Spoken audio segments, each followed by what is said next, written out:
Mirëmbrëma të nderuar shikues, jemi përsëri sot në podcast Ilirisë Okult. Jam me një të ftuar special I cili është era e dytë që po më vjen këtu në studio dhe falenderoj Ilir Kulla, I dashuri shumë shqiptarëve të cilët mezi e presin të dalë në studio dhe të japë mendimet e tij të vlefshme dhe të ndryshme nga shumë njerëz që rinë vërdall në për këto mediat. Mos harroni të bëni subscribe kanalit tonë, jam Alfred Sako dhe temat për cilat do bisedojmë është geopolitika kryesisht, por jo vetëm, qofse do na dalë në një, do hedhim në një dhëmb këtej nga kjo Shqipëria tonë e dashur. Ilir, mirë se më ka ardhur, mirëmbrëma. Harrove të më kryesorën, kemi 25 vjet miqësi. Po, kemi 25 vjet miqësi, kemi gene nga zona të përafërta, ande jemi të dy nga njëta zonë, edhe ngjasim kështu dhe nga forma e kokës edhe nga brakicepali Kafkës.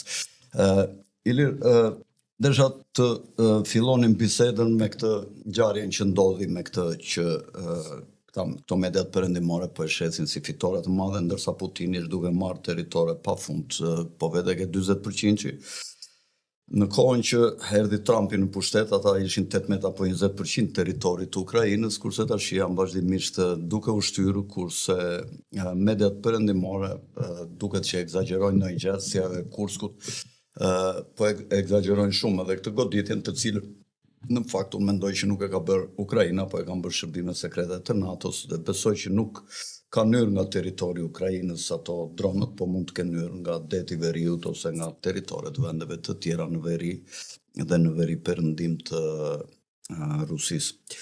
Po, ndoshta edhe që nga Pakistani, nuk I dihet. Si e shikon ti Ilir, e shikon kështu afërsisht siç e paraqita unë, apo duket që është një fitore e madhe e perëndimit shkatrimi këtyre avionëve bombardues? Si e kanë ato? Tupoleve. Tupoleve. Këtë unë qanë se ti di këto gjërat ushtarake, unë s'para marrë vesh.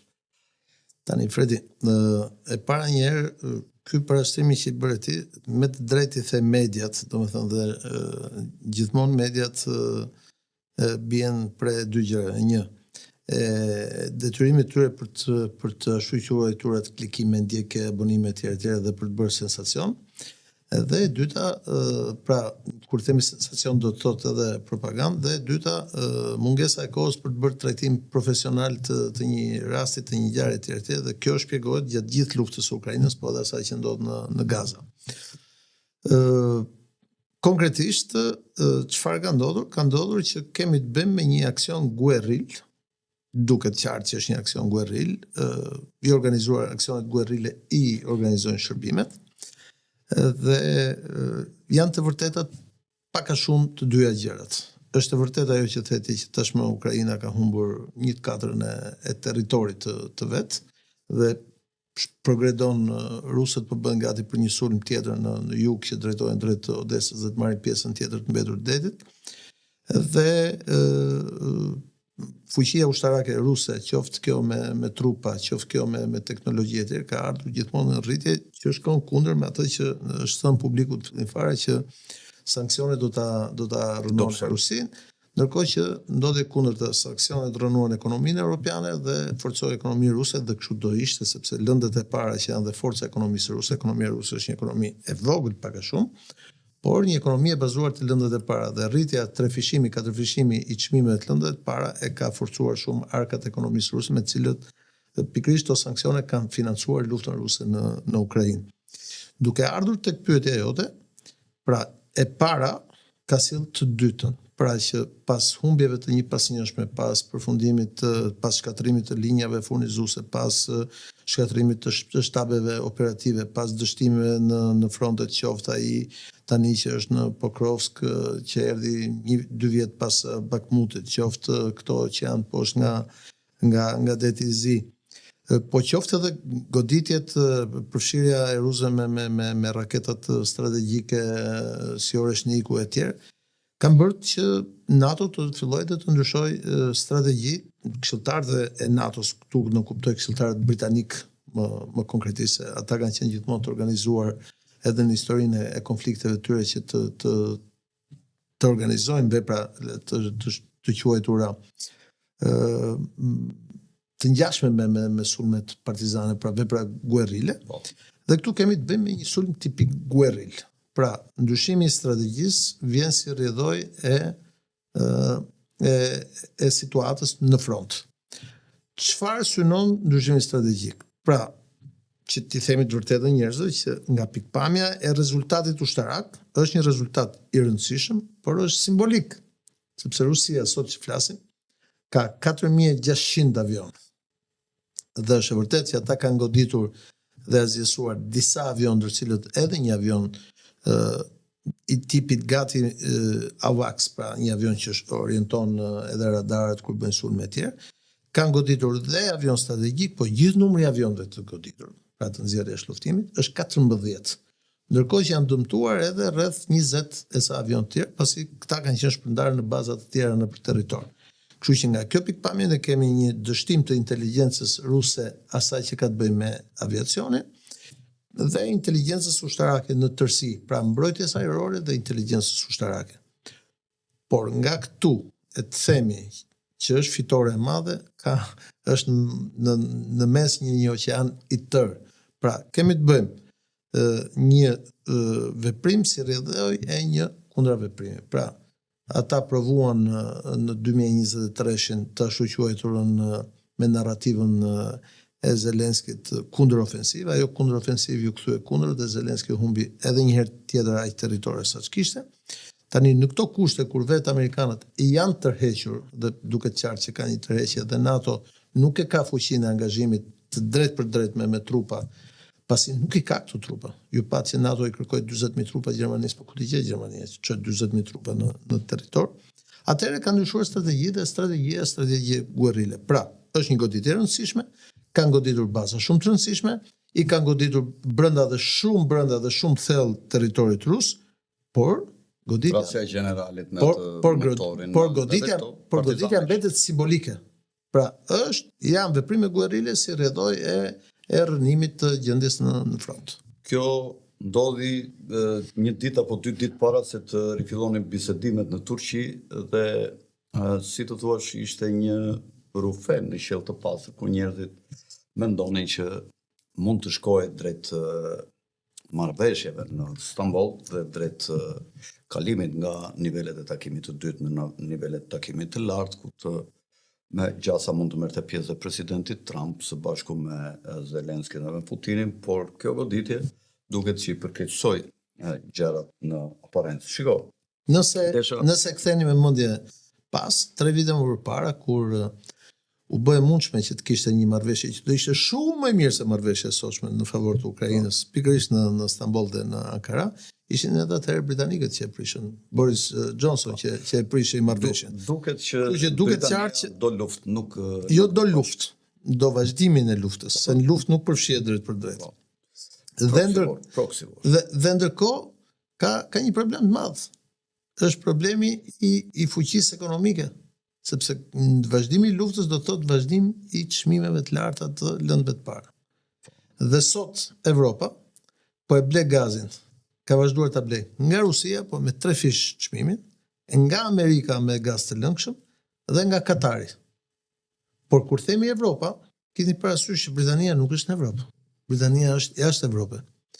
2 fuqitë industriale të Evropës sot janë Italia në veri dhe fuqia më e madhe është Gjermania, e cila edhe industritë e Italisë në veri prapë ekonominë gjermane furnizojnë. Pra, Gjermanisë sot i mungojnë 2 aspektet kryesore që ka patur nga kjo luftë, cilët janë energjia, të cilën e merrte nga Rusia, dhe tani është e detyruar ekonomia gjermane ta paguajë 3-4 fish më shtrenjtë.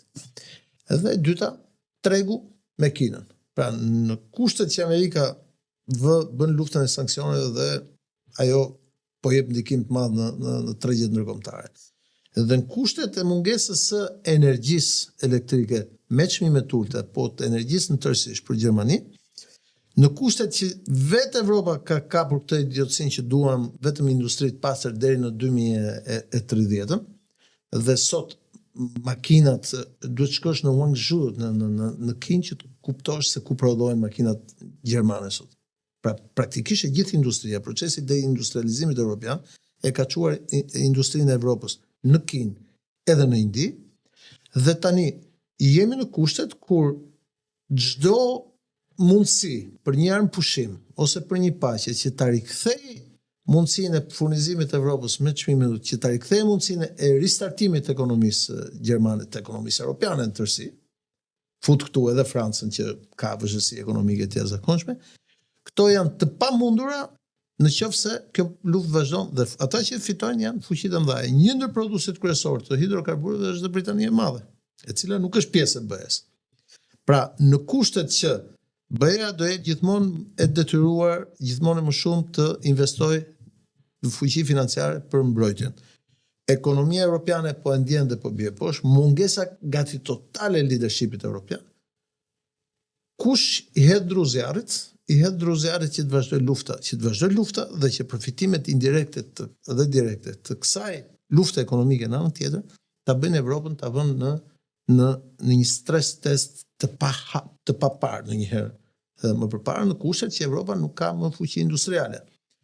Në këtë moment, pastaj hyn edhe logjikat politike të atyre që janë militaristë në profesionin e tyre të djathat zakonisht, apo të atyre të cilët janë pacifistë, po e fryn zjarrit dhe po mbjellin militarizmin në kontinent në këtë moment, siç është rasti Macronit, i cili vjen nga e majtë. Shikoj Ilir, kam një kuriozitet, dua të pyes edhe juve, nëse u ka vajtur ndonjëherë në mendje. Si ka mundësi që Rusia ka zhvilluar një teknologji kaq të lartë dhe pas një krize të madhe në vitet 90, 2010 arriti u bë një superfuqi kaq e madhe ushtarake duke prodhuar armë të saj të gjeneratës së 5, që edhe të 6. Edhe të 6. Dihet që bomba atomike rusët e kanë bërë në kohën e Berias, kur ishte Laurent Beria që merreshe ky saktuar Stalin. 49. Po, 49. Dhe ka qenë një grup që u quajtën grupi spionëve të rusën të bombës atomike, të cilët mendohet që ja u kanë dhënë bombën. Gjithashtu, mua më ka bërë përshtypje edhe një gjë tjetër, që në një marrëveshje, një klauzol të fshet midis Stalinit dhe Churchillit, kur vendosën perden e ekurt, ishte lënë që Perëndimi do dorëzonte të gjithë politikanët problematik të aratisur nga vendet e lindjes, nga vendet ish komuniste, do t'i dorëzonte në partitë komuniste që kishin marrë, sapo kishin marrë pushtetin. Ndryshim bëri vetëm me Shqipërinë, me bandat, me shqiptarët, ata kryuan të ashtu quajtura bandat e diversantëve që quheshin nga komunistët, po të shikosh ant i thonë në këtyre milingonave, Divert i thonë e devijuar. Pra, këta i quajtën diversant, pa erdhur ata, doli fjala diversant. Do me thënë milingona të devijuara, dhe erdhi nga Perëndimi. Dhe dukesh si një tallje me ata që ata i stërvitnin, flas për palën shqiptare, dhe po i dërgonin këtu dhe doli gjoja një tradhtar që ishte Kim Philby, dhe këto në fakt kanë qenë të organizuara nga shërbimet sekrete më të larta, siç është Permindeksi, dhe u justifikuan që kishim një tradhtar që i tregonte të gjithë ta shqiptarët, prandaj ne dështuam dhe u kapën të gjithë ato bandat e diversantëve, po përdor emrin e atyre, se ato në fakt ishin banda që ishin grupe që vinin të luftonin për të çmontuar komunizmin. Pra, këto dy gjëra më bëjnë të mendoj që këta gjithmonë kanë bashkëpunuar dhe kur duket që kanë qenë gjoja kundërshtar, mos kush e di Rusinë po e ndihmon me teknologji, pra Perëndimin në një mënyrë të fshehtë me qëllim që të vazhdoj lufta sipas një skenari që kanë ata deri në vitin 2030, depopullim, mikrochipim, para digjitale. Më hape një front shumë të gjerë. Po mirë. Dhe fronti i gjerë kërkon nga i përgjigjës secili. Po mirë. Ndalemi pak tek aspekti historik që pastaj të vazhdojmë tek këto tjerat. Dështimi i kohës post luftës dytë botërore, pra dhe ardhjes komunizmit në Shqipëri, të tashu quajturave grupe diversioniste erdhi për disa arsye. Kryu ajo Big Fend që quhet djalli maf operacioni. Arsye e parë është le të themi në thojza tradhtia e Kim Philbit dhe një grupi tjetër, sepse Kim Philbi kishte këtë rolin, ishte oficer ndërlidhës Ishte tradhtar apo bëri detyrën Kim Philbit? Si e mendon ti? Ishte oficer ndërlidhës mes shërbimit britanik dhe shërbimit amerikan. Ishte piketuar për të bërë drejtori MI6-it, a? Po ishte niveli lart dhe ishte niveli drejtues, pra, po ishte ndërlidhës mes shërbimit amerikan dhe shërbimit britanik.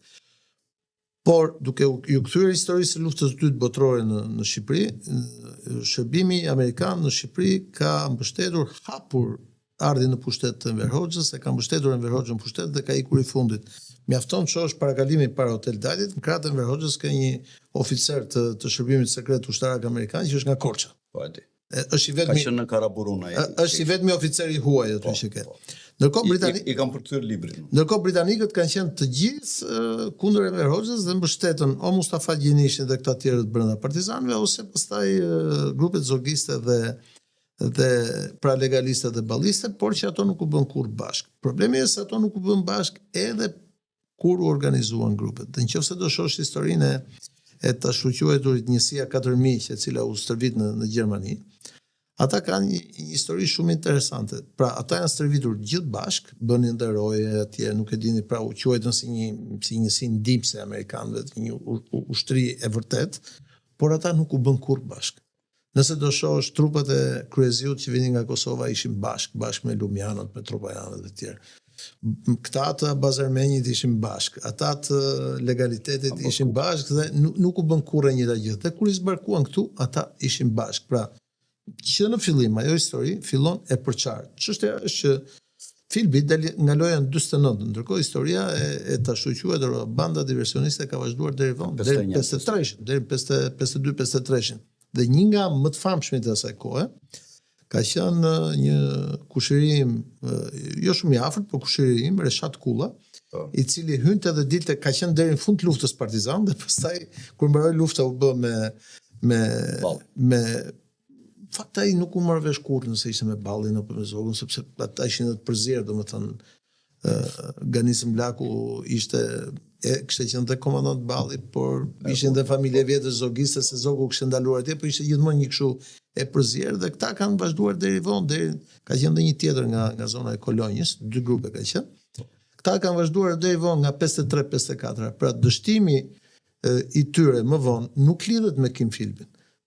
Lidhet me sistemin e inteligjencës sovjetike dhe shqiptare të kohës, përfundimin e të quajturës luftë civile në Greqi dhe përfundimin e atyre ishte dhe sa të dërsnik. Asaj luftës tonë kufirin atje nga Gramozi deri në Devol nga provokimit e ashtu quajtura Greqi Shqipëri pra të 48-49-ës, largimin e Jugoslavëve nga Shqipëria dhe vendosjen e sovjetikëve, pra janë një seri ngjarje cilët nuk është janë treguar mirë gjithmonë.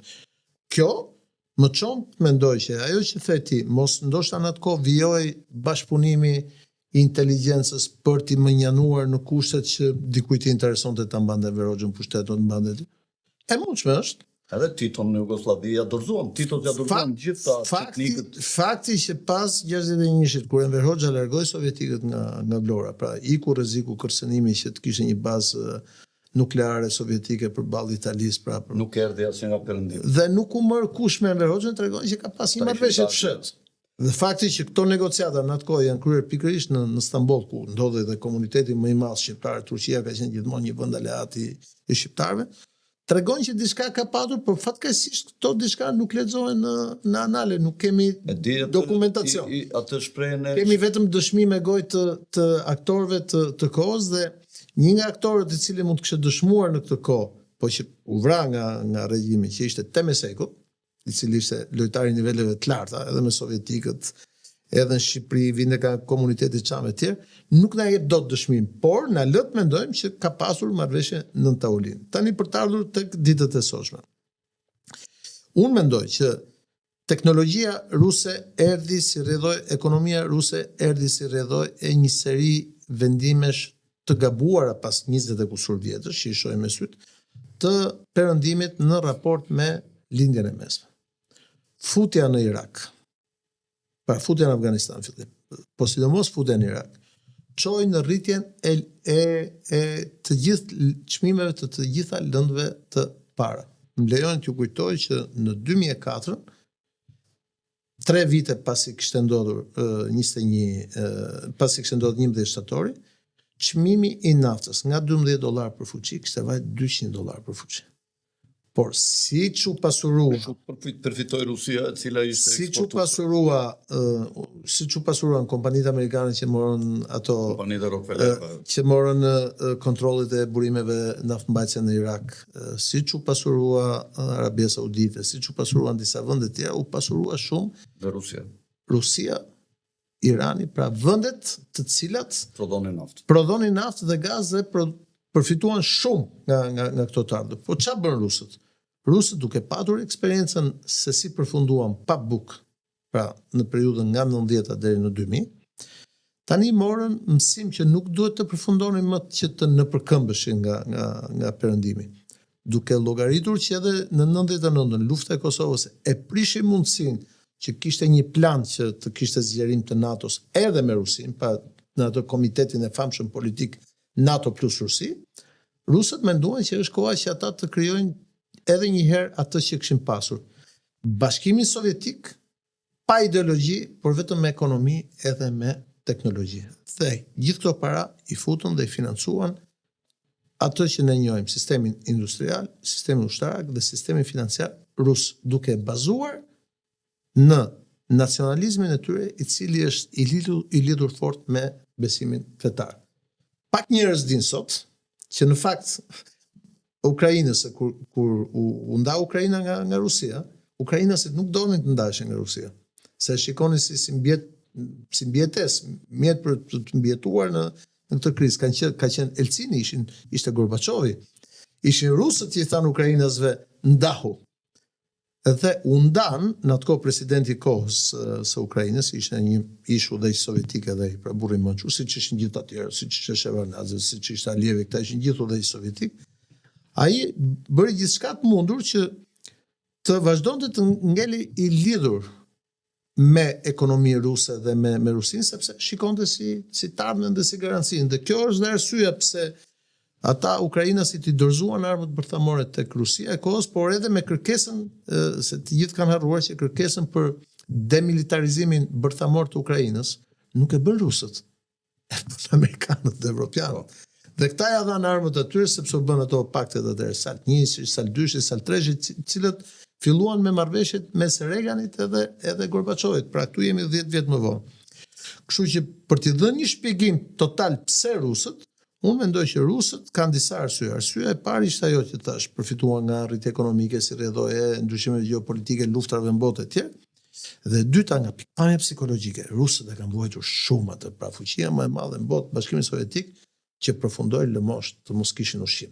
Edhe e treta që është më e rëndësishme, ki parasysh nga periudha 95-96 deri në vitin 2000-2001, Rusia kaloi luftrat civile të cilat nuk janë shpjeguar mirë botës në jugun e saj, pra në ato që ne njohim si Kaukaz, që është edhe shumë i pasur me naftë dhe me gaz, pasi ato vende u destabilizuan tërësisht për shkak të luftës terroriste. Pra, disa nga bazat e Bin Ladenit, pastaj një pjesë e tyre u panë edhe luftuan edhe në Siri, me ISIS-in e tjerë, kanë pas bazat dhe rrënja shumë forta në Kaukaz. Dhe gjithë harrojnë që ishte Kaukazi dhe ishte lufta me terrorizmin në Kaukaz, që sollin pushtet Vladimir Putin. Dështoi generali legjendi i ushtrisë sovjetike dhe pastaj ushtrisë ruse Lebedi, cilin e kishte frikë vetë Elcini, e kishte frikë edhe Putini, ai u vra. Dhe pastaj aleanca mes Putinit edhe babait të Kadirovit, i cili u vra nga njerëzit e Bin Ladenit në atentat atje, bën që kjo ndarje me thik e sekteve në islam në rajonin e Kaukazit, fut këtu Dagestani, Çeçenin, gjithë sulme terroriste, marrja penge teatrit në Moskë, vrasja në shkolla, gjithë, bën që Rusia të konsideronte si armik të brendshëm dhe si çdo lloj forme demokracie, e cila synonte ndarjen çarjen e territorit të mëtejshëm të Rusisë. Pra, u krijua se rrjedhoi e këtij 10 vjeçare që filloi nga uria deri tek terrorizmi, pra deri tek luftat e brendshme, u krijua një distancë totale mosbesimi mes Rusisë dhe Perëndimit. Dhe ai që frynte dhe që donte të kishte një marrëveshje të tillë në atë kohë ka qenë Silvio Berlusconi që krijoi, madje e ftoi Putinin në samitin e NATO-s në 94 në Napoli. Jelcini se Putini se pastaj vjen Putini dhe të gjithë këto faktorë çuan në atë distancimin total, pra e çuan Rusinë edhe një herë në historinë e saj, në lindje. Në kushtet e sotshme, kur ne kemi një botë. Pra ti mendon që gjithë të teknologji e kanë të tyren, e kanë bërë vetë? Po, sepse kanë harxuar. Sepse kanë pasur dhe shumë pak investime në mbrojtje. Kanë harxuar në 20 miliard dollar. Jo, po ky është problemi. Në 10 vjeçarin e fundit, ata kanë harxuar kaq shumë para për forcat armatosura, për projektet, madje për bujqësinë.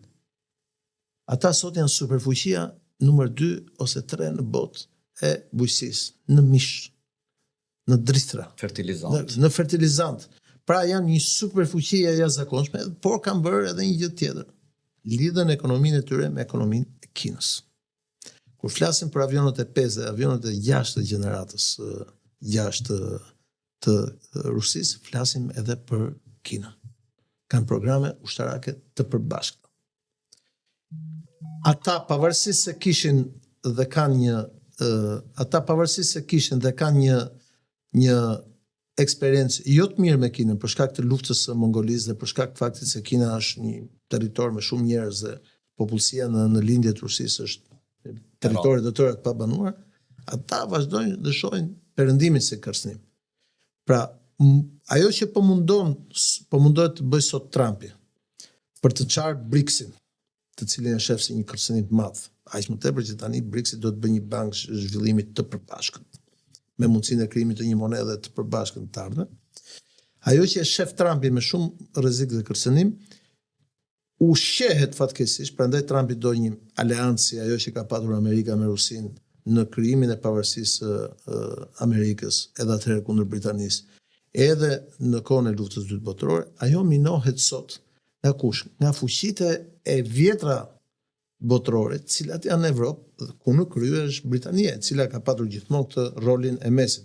Mos harrojmë që familja mbretërore britanike sabotoi familjen mbretërore ruse, kur atyre ju prek koka edhe u masakruan, pavarësisht se ishin kushërinj të parë, pavarësisht se ishin e njëjta racë. Pra, jemi në një situatë ku instabiliteti botëror është niveleve të larta, të papara, të papyetura ndonjëherë. Dhe në këto kushte lind shpesh pyetja, po mirë, ka ndonjë gjë që s'dim? Dhe unë mendoj që të egzagerosh ndonjëherë është keq, por siç thoshte Andreoti, cilin unë e citoj her pas here, ndonjëherë edhe i gjen ato, edhe kur egzageron i gjen ato, le të themi, prapaskendat ato rrënjët. Që është e qartë që nuk po jetojmë kohë normale, janë kohë të mëdha. Do të bëj një pyetje Ilir që lidhet me këto të parat, të ngjashme, përgjithsisht po është në çështjen e financave, aq sa mund të kesh informacion, se nuk do të thotë që i dim të gjitha dhe marrim vesh nga të gjitha si unë, edhe ti po. Një mendim mund na ketë vajtur në mendje.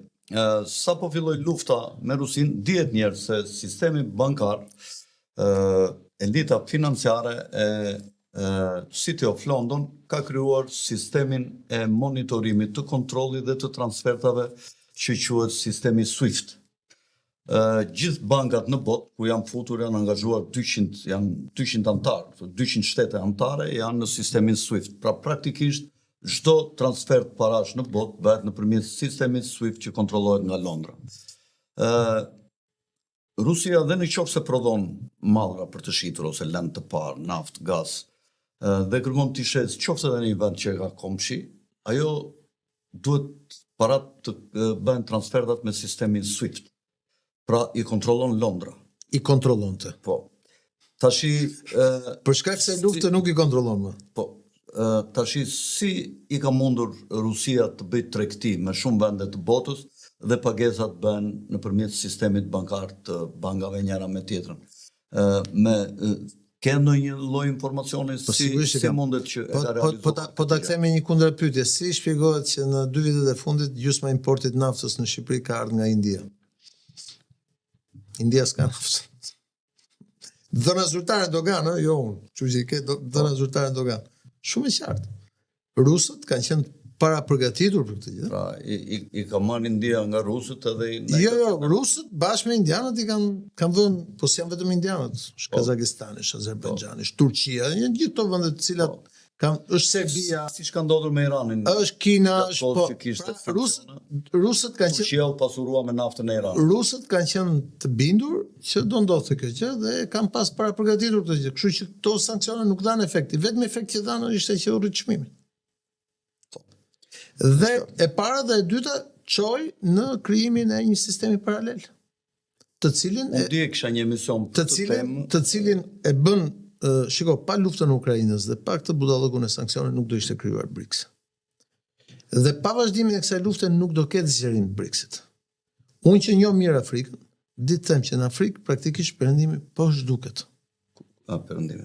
Në Afrikë fuqitë më të mëdha sot janë Kina, India, është edhe Rusia, e cila tregton drithrat edhe plerat kimik në këmbim të lëndëve të para. Pra, ka shpesh këmbime fizike në të cilat ti ndek ndonjë çik të Burkina Fasos trajtore. Po. Në të cilat, pra kemi të bëjmë të cilat sot e detyrojnë presidentin Trump që thotë prit se unë për të ruajtur primatin e tregtisë botërore, duhet kontrolloj edhe kanalet. Prandaj do marrëveshje në polin e veriut me Rusin, pasi Rusia kontrollon 2/3 e polit veriut, në mënyrë që ta kthejë rrugë detare për dalur në anën tjetër në paqësor. Prandaj Amerika shumë e interesuar për kanalin e Suezit, prandaj izraelitët duan të bëjnë kanalin paralel të Suezit dhe prandaj dhe amerikanët janë vendosur poshtë në Djibouti që të kenë kontrollin që del në Oqeanin Indian dhe prandaj dhe amerikanët do rimarrin kanalin e Panamas, sepse gjithë kjo gjë e kthen pra ekonominë botërore, e ka kthyer mbrapsht dhe tregtin e kthen në parametra të tjerë se me prishjen e sistemit SWIFT. Panama dhe mori BlackRock në kontroll. Po sigurisht, por me kthimin e ekonomisë dhe tregtisë botërore në këto kanale, duket qartë që financa ka dalë jashtë loje dhe kthehemi në politikën e vjetër ekonomike, pra në shkëmbimet e drejtë për drejta, dhe kjo ka sjell për shembull në merkantilizëm. Po, ka sjell që Evropa, e cila nuk ka më industri, është dobësuar shumë nga procesi i deindustrializimit të Evropës, ka sjell dobësimin e saj, sepse për çfarë lindi euro? Euro lindi për të tregtuar me botën arabe dhe me botën ruse. Ndërkohë që me bllokimin e botës arabe nga pranvera arabe dhe me bllokimin e botës ruse, me luftën Ukrainë-Rusi, praktikisht euro sot duhet vetëm për të bërë pagesa brenda BE-s dhe për të bërë shpërndarjen e rrogave. Ka humbur funksionin e saj historik. Dhe dy monedat që janë më të rëndësishme sot në botë janë dollari edhe juani. Dhe monedat e treta, të cilat janë kriptot. Në këtë pikpamje, Evropa duhet çojë mbijetesën e vet ekonomike, sepse ata që e futën Evropën në këtë lloj qertulli nuk po japin një rrugë dalje. Dhe kjo është arsyeja pse Evropa sot që po kërkon të marrë oksigjen, po bën të mundur atë që e ka ndaluar me urdhër politik për 25 vitesh, riafrimin e Turqisë me Bashkimin Evropian dhe zgjerimin e BE-s në Ballkan me vendet e mbetura ku jemi edhe ne. Problemi është se sa do arri BE-ja të mbjetoj ekonomikisht gjithë kësaj drame që po ndodh në kufit e saj. Shikoj Ilir, e përmendëm çikë Britaninë, që ne i themi anë nga zonët tona është këmbë e urës të gjitha këtyre ngjarjeve historike botërore të këtyre 3 shekujve të fundit. Britania quhej perandoria ku s'perëndonte dielli kur, pasi në çdo moment një cop tokë e saj ishte në dritë. Po të shikosh, Britania u bë në kohën e Frederikut të Madh të Prusisë, u bë me Frederikun e Madh dhe luftoi Habsburgët, Katerinën e Madhe dhe dinastinë mbretërore franceze. Në vitin 1800 u bë me Rusinë dhe me Gjermanët dhe mundi Francë, Napoleoni. Në vitin 1914 në luftën e parë botërore u bë me Rusin dhe Francën dhe mundi Gjermanin dhe Italin, e cila nuk hyri mirë në luftën e parë botërore, sepse u tërhoq në vitin 17 pasi premtuan Otranton dhe Sazan. Dhe këto në veri këto të austriakëve, portin e rajonin e Istrias. Në luftën e dytë botërore u bë përsëri me rusët dhe me gjermanët dhe me francezët dhe me amerikanët dhe mundën boshtin, Gjermanin, Italin dhe Japonin në Azi. Tashi po bëhet me gjermanët dhe me Francën, të cilat i ka shkatruar disa herë, dhe në aleancë me rusët. Është e famshme pas Waterloos aleanca me Car Aleksandrin e parë. Dhe më bën përshtypje që kur hynë ushtrit ruse në Paris dhe pushtuan vitin 1815 në kohën e koncertit të Vjenës, francezët, parizjenët nuk e dinin që ishin të pushtuar dhe që gazermat e ushtrisë rreth rrotull Parisit ishin të mbushura me kalorësinë dhe me ushtrinë e Car Aleksandrit, se asnjëherë nuk dilte, ishte një ushtri shumë e disiplinuar perandorake. Kurse kur hyri ushtria e kuqe në Gjermani, në fund të luftës dytë botërore, ka ndodhur përdunime dhe krime të papara, dhe kjo tregonte ndryshimin mes carizmit dhe komunistëve. Do me thënë qytetërimin që kishin caristët, ushtria cariste dhe barbarizmin që kishin komunistët. Tashi, Britania, me ndihmën e Shteteve të Bashkuara që Deep State-it që kontrollonte Shtetet e Bashkuara deri pa ardhur Trumpi, prishën lidhjen energjetike, atë që ti e përmende, mes rusëve ose politikën e gjermanëve që e kishte filluar Merkeli, politikën e lindjes pra. Dhe bashkimi i burimeve energjetike të Rusisë me fuqinë intelektuale të gjermanëve, me industrinë e lartë që kishin gjermanët, me softwarët e gjermanëve, me universitetet e gjermanëve, me gjithë atë që quhet banania blu, që është sidomos pjesa perëndimore e Gjermanisë, jugu i Hollandës, perëndimi i Francës, janë vendet më të zhvilluara industriale me portet më të mëdha të Amsterdamit, Rotterdamit. Ishin. Po, që ishin. Dhe këta britanikët me amerikanët ju prishën lidhjet, shkatruan ato tubacionet Nord Stream që quheshin, ja u shkatruan dhe tash po i fusin në luftë të gjermanët kundër rusëve. Këta gjermanët kaq budallënj janë që manipulohen kështu, gjithmonë përdoren si uturak nga britanikët, o shtypen si pleshtat, o futen në luftë dhe përdoren për proxy war, o shkatrohen kur nuk binden ndaj Britanisë. Dhe në një kohë që Britania nuk ka pas vete me Shtetet e Bashkuara, ka ngelur e vetme se Britania është Deep State-i, është qendra e Deep State-it botëror. Vetë Britania s'ka Deep State. Si thonë që Amerika nuk destabilizohet sepse s'ka ambasadë amerikane, dhe Britania nuk destabilizohet se s'ka Deep State. Kupton se Deep State-in e prodhon City of London për të nështruar gjithë vendet e tjera ku vendos Deep State-i. Si ka mundësi që këta gjermanët kaq budallënj janë duke u përgatitur me gjithë të kostot të mëdhaja, duke me çmime të shtrenjta, duke ulur nivelin ekonomik të vendit të tyre dhe duke në vend që të lidhen me rusët, edhe të bashkohen e të bëjnë një proces paqe, të ndihmojnë ky Mersi që është edhe si djathtë, sepse këto kanë qenë politika të këtyre neoliberalëve, të globalistëve. Ky ishte dhe si djathtë ky Mersi, sa ka ardhur ky, domethënë Gjermania po futet gjithmonë më shumë në batak. Kurse për atë që dhe ti për Britaninë që fut këta luftrat partizane është e vërtet, po Britania hyn vetë në luftë gjithmonë. Hyri në luftë mundi Luigi Ndjell, hyri me Wellington, ka hyrë me stërgjyshin e Churchillit, mundi Luigi Ndjell. Ka një diferencë madhe. Hyri mundi Napoleonin me Wellington, hyri në luftë me Spanjën, një mori Gibraltarin. Pra Anglia ka hyrë gjithmonë në Evropë dhe ka luftuar. Dhe po bën investimet mëdha në nëndetëse. Shiko, Fredi, ka një diferencë, nuk ka më ushtarë. Trend Anglia. Fredi, ka një diferencë. Të gjitha këto që janë vërteta, po sot Evropa, Anglia, Gjermania, Franca, nuk kanë ushtarë, Fredi. E di që në Francë nuk ka më ushtar për legionin e huaj?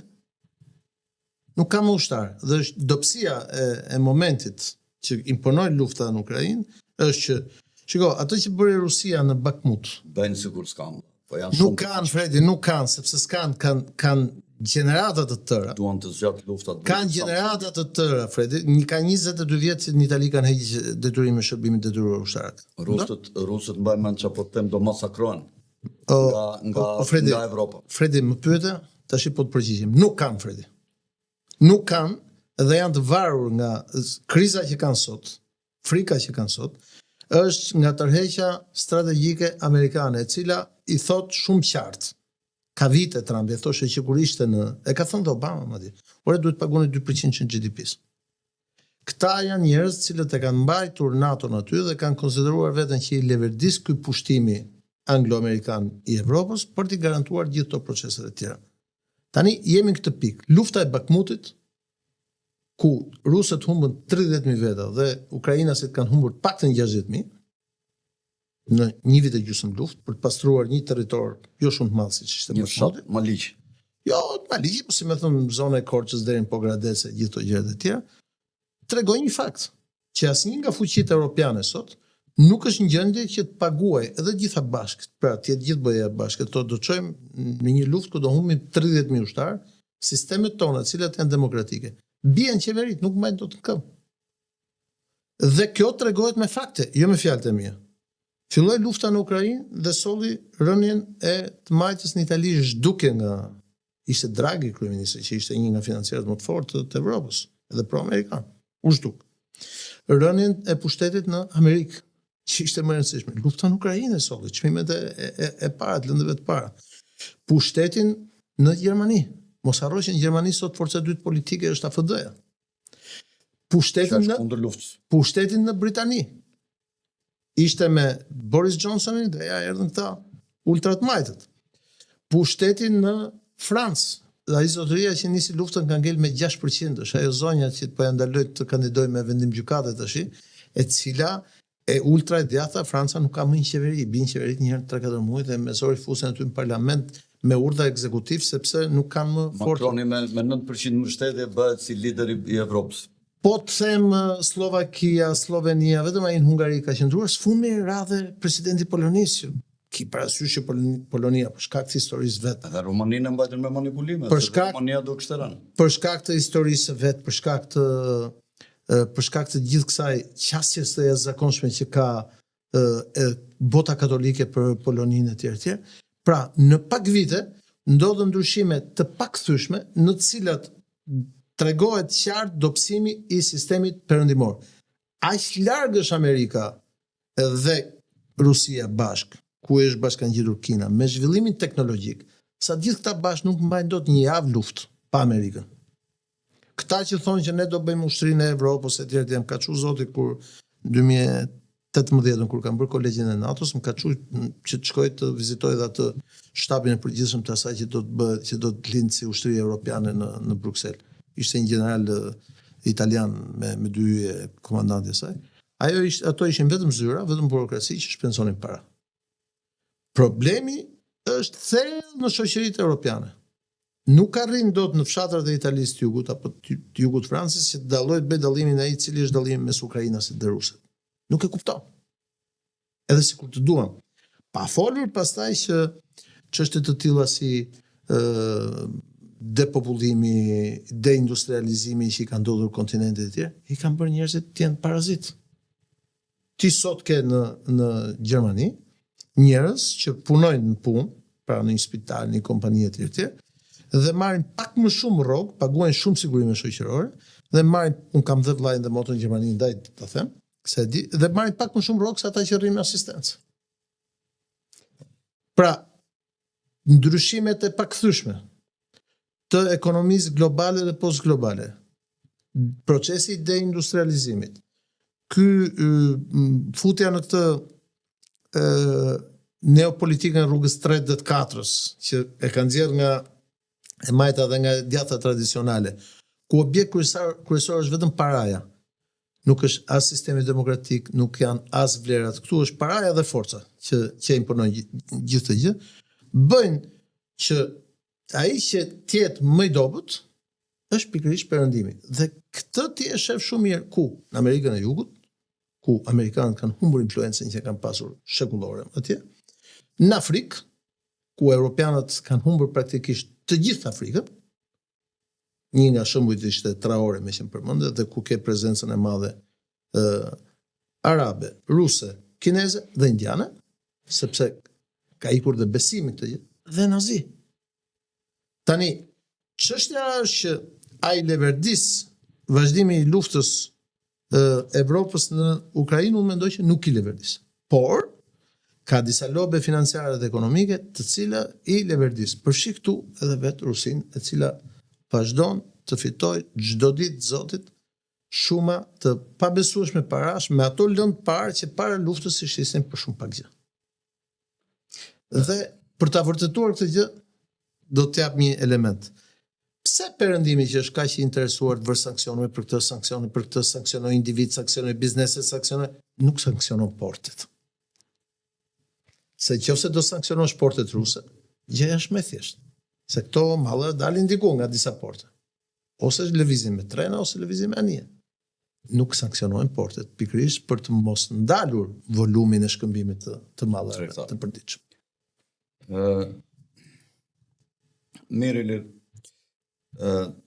nuk doja të flisnim dhe për situatën në lindjen e mesme, por doja të theksoja vetëm një fakt nga në lidhje me këto që biseduam. J.D. Vance vizitoi Indin dhe menjëherë filloi lufta Indi-Pakistan. Putini përpiqet të ndryjë mes Pakistanit dhe Indisë. Kina duket se ndihmon Pakistanin kundër aleatit vetë të madh në BRICS Indisë. Putini përpiqet të hydhë në mes të Kinës dhe të Indisë të bashkojë motin me Jinping, si e ka kinezi. Dhe J.D. Vance bën vizitën në Vatikan, pas 2 ditësh vdes Papa. Pas pak ditësh me inteligjencë artificiale bëhet nga Departamenti Amerikan i Shtetit një pap i ri që ishte Donald Trumpi. Për shaka, e ke parë besoj atë që bën Donald Trumpin si pap. Dhe ishte një paralajmërim që papa do të ishte Amerikan. Si të duket roli i ri i Amerikës mes izolacionizmit që është në duke që është duke u tkurur dhe duke u mbledhur brenda territoreve të veta me deklaratat e Trumpit që ne kemi naps më shumë se çdo vend tjetër, ne do të rikthejmë domethënë hardware-et, domethënë industrinë, nuk do të ngelemi vetëm ke software-et që bëm gabimin para 80 apo 60 viteve mbasi u krua klubi i Romës, por ne do të prodhojmë këtu. Ne nuk do mbështetemi ke teknologjia e makinave elektronike dhe kjo është një nga arsyet që Tesla u largua nga pushteti, nga qeveria e Trumpit. Ne do të mbështetim makinat me karburant, ne nuk do të heqim tecen, ne nuk do të dalim nga protokolli i gjelbër i Mark Carneyt dhe i globalistëve të kësaj të Zvicrës. Ne do të mbajmë tecet me qymër, ne do të mbajmë gjithë industrinë e vjetër, ne do të rikthehemi energjisë atomike. Ne nuk do të mbështesim energjinë delikate të këtyre me energjisë diellore, energjisë të erës, të cilat nuk krijojnë dot kapacitetet fuqishme për të ngritur metalurgji dhe industrira të fuqishme ashtu siç i kanë pasur Shtetet e Bashkuara. Ndërkohë, Trumpi po përpiqet të forcojë Amerikën në pikpamjen financiare, por nuk do që të shkaktojë krizë si ajo e viteve 1928, ku të paktën mund të ngeleshin 25% e popullsisë pa punë.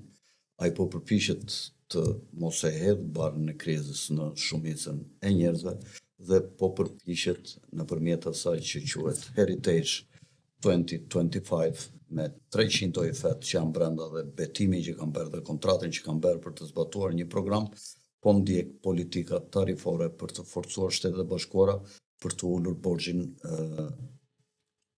financiar të Shtetet Bashkuara që është 36 trilion apo 130% e GDP-së së Shtetet Bashkuara të një viti.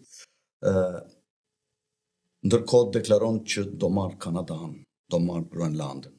Atë kanalin e mori nëpërmjet e hape shumë frontin. Po mirë, për Amerikën. Më dil ku do dalësh. Jo, unë nuk po bëj pyetje, po diskutoj. Dhe të ftoj dhe ty, domethënë lidhe me këtë gjë të jap shidetet tua. Unë parashikoj që do të ketë një luftë mes Rusisë nga njëra anë, nuk do të ketë paqe në Turqi. Do të ketë një rreshtim të Hungarisë, të Turqisë ndoshta, se mund të rridhe asnjëse, të Slovakisë dhe të Serbisë në krahun e Rusisë për të pasur balancë, sepse Rusia nuk është në gjendje të luftojë me Evropën, më beso. Rusia ka një GDP prej 2.2 trilion dollar. Vetëm Gjermania e ka 2 herë gjysmë më të lartë se sa Rusia. Plus, po të futesh pasaj GDP në vendeve të tjera, Evropa e ka GDP në barabar me Amerikën, e ka 23-24 trilion dollar GDP-n. Dhe paratë zotërohen nga trusti bankar i Rothschildëve, sepse parat emetohen çdo 10 vjet, çdo 20 vjet jepen me kredi. E ke narrativën e gabuar, më vjen keq, e ke narrativën e gabuar. Do ta shikosh, un po të them te që e ke narrativën e gabuar, Dhe këta janë gjithë bashkë. Dhe gjithë qëllimi është depopullimi, shkatrimi i Rusisë dhe marrja e Rusisë në kontroll nga familja mbretërore britanike. E ke narrativën e gabuar. Koha do ta tregoj. Jo, e ke narrativën e gabuar. Në luftë konvencionale shumë e dobët përballë Evropës. Kjo luftë nuk ka luftë, Rusia s'do luftë me Evropën. Rusisë nuk i intereson lufta me Evropën. Intereson po si intereson se bën dot, Fredi, se ka një limit. Historia e Rusisë ka treguar që rusët bëjnë lufta vetëm kur flitet rusisht. Problemi i Evropës sot, problemi i perëndimit është Anglia, ti mendon që po e kërkon kot vazhdimin e luftës me Rusinë? Nuk po e kërkon kot, po ka një arsye ekonomike dhe këtu duhet të ndalen. Gjithë kjo gjë ka vetëm një shpjegim, që është ekonomia. Me krijimin e BRICS-it ka ndryshuar narrativa botërore e ekonomisë. 5 janë shtyllat e sigurisë botërore, sigurisë ndërkombëtare. E para është ekonomia. Me ekonomi, rusët, Kina dhe India dhe fuqitë e tjera asiatike nuk kanë asnjë nevojë për perëndimin, po fare. Se janë të lidhura me njëra tjetrën. Largimi i amerikanëve nga Afganistan. Sa ka GDP-n BRICS-i? Të mbaroj se është Kina ekonomia më e madhe botërore. Kur them BRICS, ke Kinë. Jo, s'është Kina 19 trilionë. Të lutem, Fredi, të lutem, është ekonomia më e madhe botërore prodhuese e iPhone-i, 95% prodhohet në Azi. Në software-in. Po të lutem tani se nuk është kështu. Satellitët më të mëdhenj botë i kanë Kinët dhe rusët. Nuk ka Evropa, është e mbaruar. Software-et janë të Evropës. Të lutem, është e mbaruar, kanë punuar për 2 kompanitë më të mëdha teknologjike evropiane. Nuk ka më, ka ikur mendja. Dhe këtë po synon Trumpi. Trumpi po synon reindustrializimin e sistemit amerikan. Për shkak se ata që bën eksperimentin 30 vjet përpara me dërgimin e industrisë nazi dhe mbajtjen vetëm të financave, çuan në një Amerikë e cila ka 42 milion të varfër zyrtarisht, në një Evropë e cila ka marrë fund ekonomikisht dhe kur ndalet ekonomia gjermane, nuk po të flas për ekonomitë e tjera se çfarë janë, dhe me një Britani të madhe, e cila sot ka vetëm atë që ti quan sitin, pra vetëm financën, por në ekonominë reale financa nuk ka më ndikim. Në këto kushte, presidenti Trump kërkon rifutjen e Amerikës në lojën e madhe ekonomike, duke çarë BRICS-in. Dhe çfarë ka nevojë Amerika? Amerika ka nevojë për 2 gjëra shumë të rëndësishme. Paratë që kanë arabët, prandaj shkoi të bëri ato vizitë që bëri në Arabi Saudite, në Katar, Kuwait e tjerë, dhe Emirate, dhe lëndët e para që i ka Rusia. Në këto kushte, fuqitë europiane e kuptojnë që po të mos kenë Amerikën nga mbrapa, fuqitë europiane janë të destinuara të lajnë duart. Nuk kanë atë që thotë ju, s'kan më. Kanë pas dikur, prandaj duan ta ribëjnë. Nuk kanë ekonominë sepse varet nga fuqitë e tjera dhe ç'është më e rëndësishme, në kushtet që Amerika thotë, jo, unë nuk do bëj më program global, po do bëj program B2B, pra unë me Indinë, unë me Rusinë, unë me Pakistanin, bilaterale, e kthen narrativën e ekonomisë botërore komplet ndryshe. Se për çfarë duhen këta atëherë? Ta shqyrtuar të vende europiane. Sepse këtu pastaj shkojmë dhe shikojmë çka ka ndodhur me ne. Kemi për shembull kemi 25 vjet që presim pas dere për proceset e antarësimit në BE. Pra, ta që na thonë 25 vjet nuk përmbush kushtet e tjera, tash na japin negociatat gjitha për një herë. Gjithë kapitujt. Ose Kosova e cila priti 10 vjet për vizat. Pra, çështja është që sistemi politik dhe ekonomik në kontinentin ton ka hyrë në një krizë të shumëfisht e cila u amplifikua nga dy konfliktet që ndodhen në kufit e kontinentit. Një në jug, që është në Palestinë, Izrael e tjerë, dhe një që është në lindje. Tani, për t'i dhënë shpjegim se çfarë do ndodhi, i bi që ne jemi magjistar. Çështja është që këto konfliktet e 25 viteve të fundit, flasim, konflikti i fundit që ka fituar perëndimi është konflikti në Kosovë. Të gjithë konfliktet e tjera ka përfunduar që një formë ose tjetër t'i ketë humbur. Tani, ka dhe një problem tjetër perëndimi në momentin që flasim. Nuk ka klasë politike, nuk ka leadership.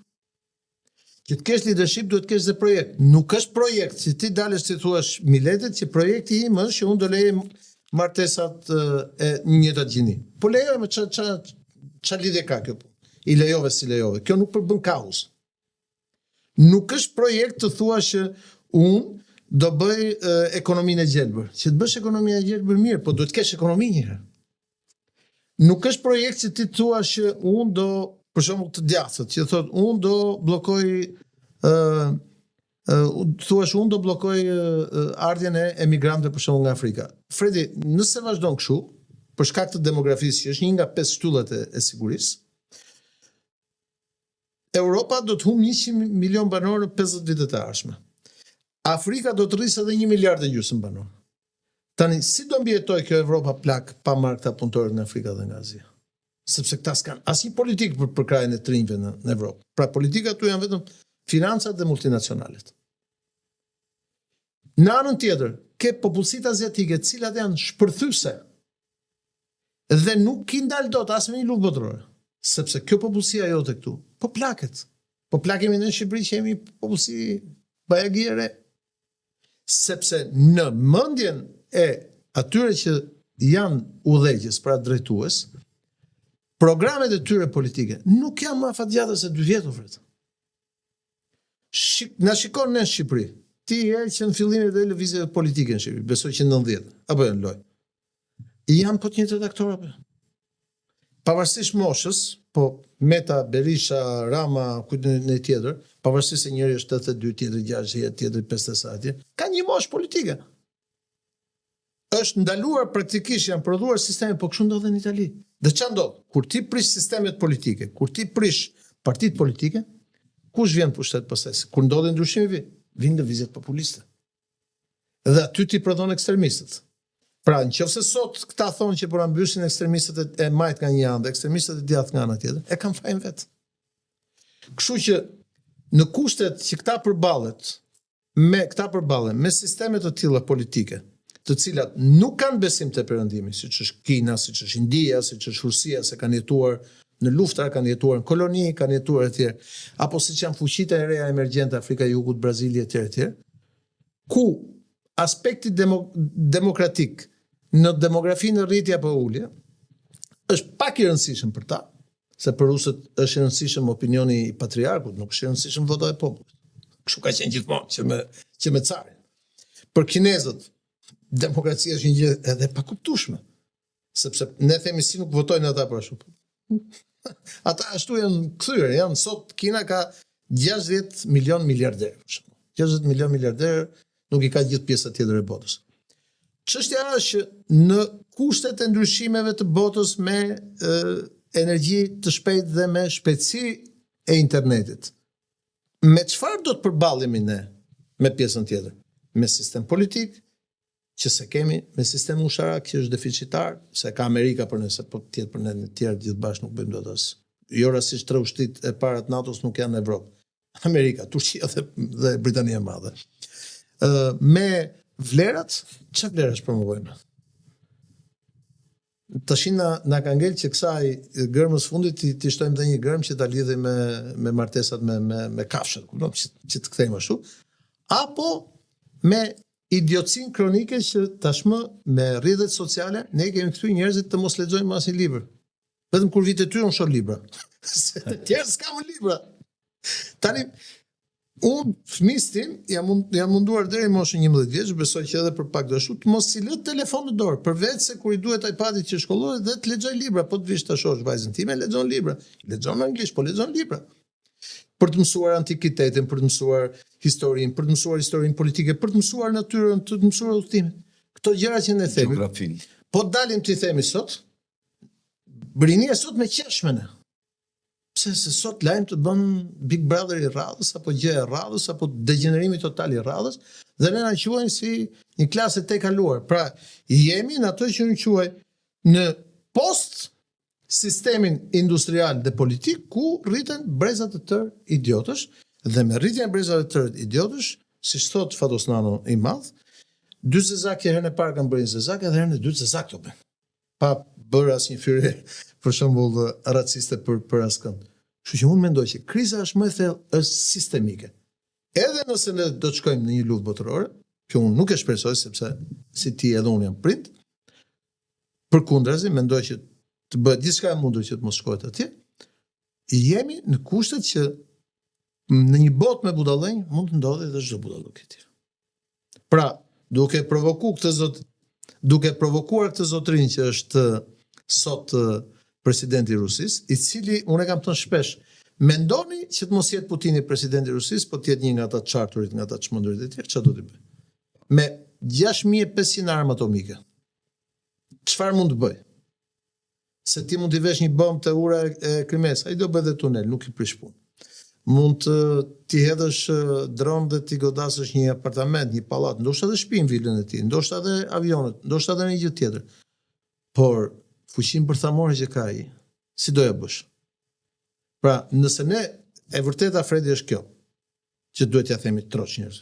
Shpresojmë të mos ketë një luftë botërore. Shpresojmë dhe urojmë. Por nëse ka një luftë botërore, lufta botërore do bëhet me 2 elementë të pazëvendësueshëm në botën e sotshme ushtarake. Mikroprocesorët apo chipët, si thuti, edhe bombat bërthamore. Dhe nëse ndodh kjo gjë, 2/3 e kësaj bote nuk do të jetë më ajo që ne njohim dhe që ekzistojmë dhe që na kanë lënë para arsit. S'ka ndodhur edhe më përpara kjo ndonjëherë, si mendon? Se ti. Kemi para një tendencë të re. Jam shumë larg kësaj fundi. Këto shpjegime mund të shpjegosh. Mirë, Ilir, të falenderoj për këtë bisedë interesante. Faleminderit ty. Gjithmonë një mirë pritur, sepse me ty bisedoj me të vërtet me shumë interes, Ilir. Të nderuar shikues, ju kujtoj edhe një herë që t'i bëni subscribe kanalit ton dhe të gjithë ju që jeni të interesuar për shërbimin e firmave të biznesit që reklamojmë vazhdimisht në Crown Team, të kontaktoni për çdo lloj shërbimi që doni apo malli që doni të blini nëpërmjet Google-it. Nga unë Alfred Sako, natën e mirë dhe mirupafshim në emisionin tjetër. Tung tung.